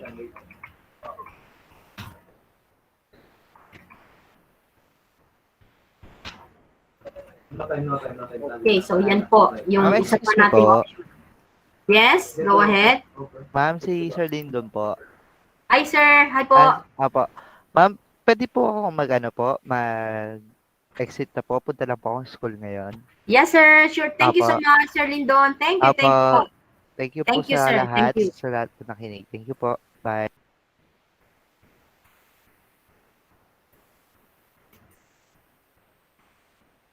Okay, so, where are we?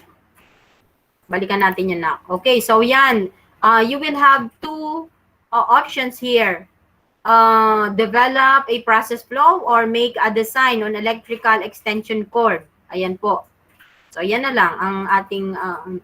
pero, sa case ng ating EIM, you will be submitting both, right? EIM? Hello? Wala nang EIM dito. Okay, sige na. Pagkakaalam ko po, ma'am. Opo, dalawa. Okay, sige, Jovan. Thank you, ha. Okay, are there more questions? So, 12 na nak, we can have our lunch now. If none, that would be all for today. God bless everyone. Goodbye. God bless everyone. Bye, ma'am. Thank you po. Bye now. Bye, ma'am. Thank you po. See you again tomorrow.